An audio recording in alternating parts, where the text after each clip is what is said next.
Now, the party conventions are over. The candidates have been nominated.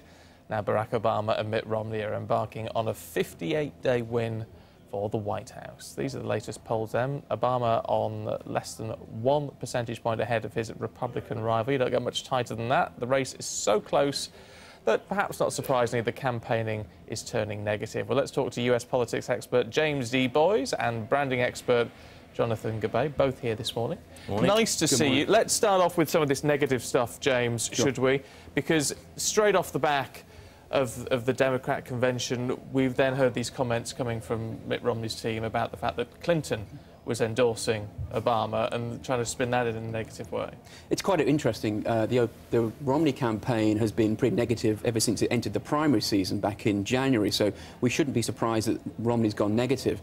What's fascinating is how they've now turned against Bill Clinton, because not so long ago the Republicans were trying to claim that Mitt Romney would be more Clinton-esque than Obama in terms of his economic record, and trying to forge a wedge between Obama and Clinton. Well, of course, that's no longer possible after Clinton came out and endorsed him so obviously this week. So it's going to be interesting to see how they play the Clinton card moving forward. It is interesting, Jonathan, isn't it, from a British perspective, as to see how much the campaigning turns negative, how much they plough into negative campaigning. Yeah. I mean, do Americans ever get fed up with that, or do they just swallow it now? Well, there's an argument. It's about two-thirds of the campaign so far, I think you'd agree, is in terms of advertising, is all about negative sort of idea. Now, there is an argument, an academic argument, actually, that by having negative, actually, it becomes positive, because what it does, the negative advertising, or looking at the negative issues, what it does, it actually brings up issues that you would otherwise not look at, not even consider.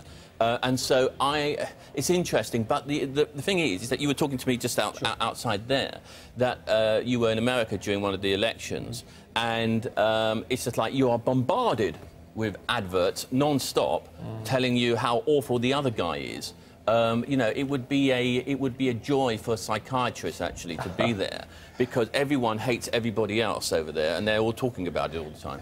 Does that play into Romney's hands in that sense, James, in the sense that we heard from people out on the ground that there was a lot of enthusiasm for Obama at the convention. Sure. At the Republican convention, they said not so much enthusiasm for Mitt Romney, but enthusiasm against Obama. So in that sense, the negative stuff could work in their favour. It very much depends upon why you believe people vote. Do they vote for something or against something? Even over here, they say parties lose elections rather than Do you vote out of love or fear? You know, so will people vote against Obama and not for Mitt Romney? I think certainly in 2008 there was a sense that Obama won that election because people were voting against the legacy of George W. Bush and that McCain lost as a result of that. I think that's perhaps less likely this time. I don't think that the Republicans loathe Obama to quite the degree that Democrats hated George W. Bush, although I'm sure there will be some people who disagree with that. So I still think Obama's the shoo-in at this point. What about strategy here on in terms of advertising, what have you? I mean, is it time to hit social networking? Is it time? Gosh, it's not just time. They're hitting it in a huge way.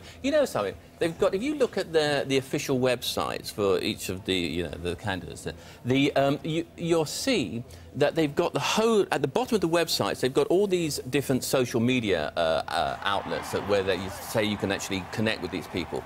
But one of them has got me really flummoxed, and that one is Spotify.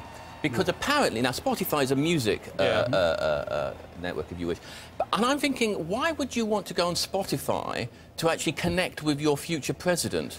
And so I urge everyone, actually, go on Spotify and see what on earth it is that how you would connect musically with your future president. It could be an interesting thing to find out. I regret we're out of time today, but we've got another 58 days to talk about it, so we will do it again. Thank you both. Let's get a check on the weather right now. Here's Isabel.